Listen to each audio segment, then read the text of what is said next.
So ito guys, tinawag ako ng aking ka-roommate na si Mandrig Mangkolokoy. Ang sponsor ng lechong manok.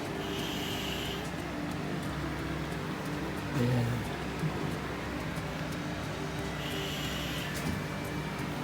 Makikikain si Hi Guys TV guys kasi wala akong niluto na hapunan.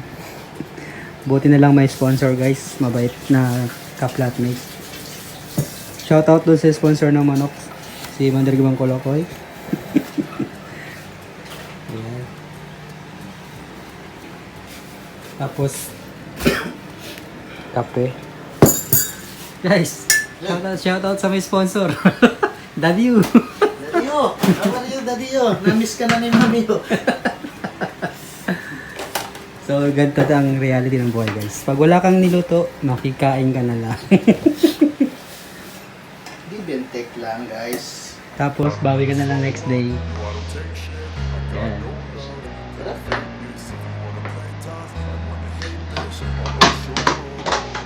Siyempre, bubuksan natin yung cabinet natin guys. Kukuha tayo ng ketchup. Kasi sa kanila naman, so kumuha ka naman ng sausawan para may ambag. Ayan guys. Shoutout sa Jopran, banana ketchup, baka naman. So yun ang bago guys, yung ketchup para may sarili kong sauce. Yun ang kaya.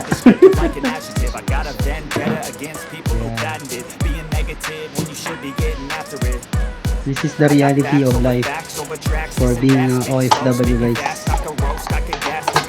Magkakain ka guys pag wala kang ulam.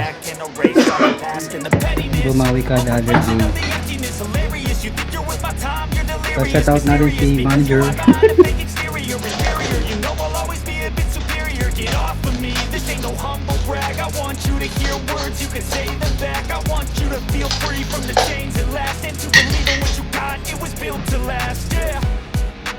Now that I've been put through hell, I never got anyone's help.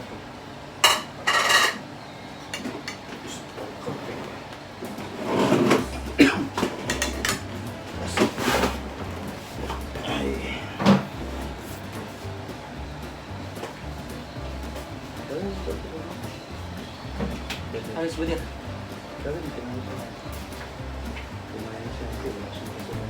Sarap!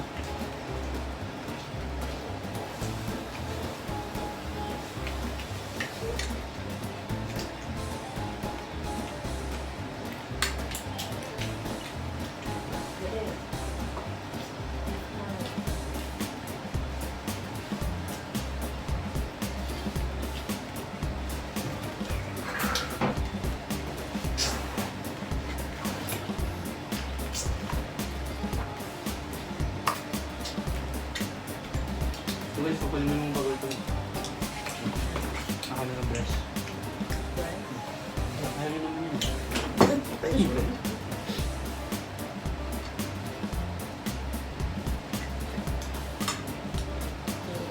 Sa Pinas, hindi ka makakain ng araw-araw ganito.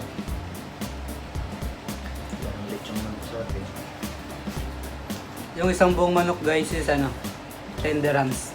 Kaso ano, parang sisiw.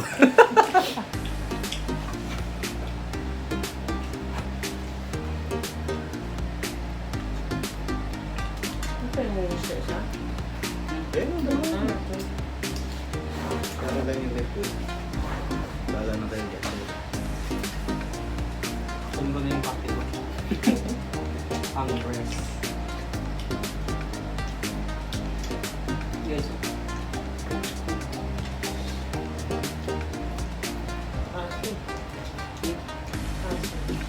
Masin? Ilalagay ko.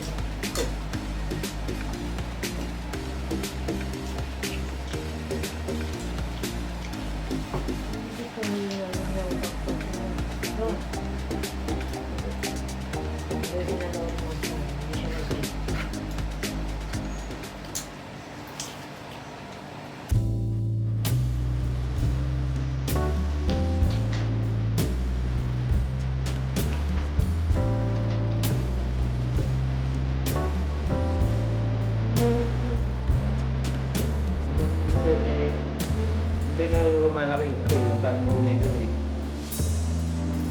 So, pinangalan mo. Ay, natin.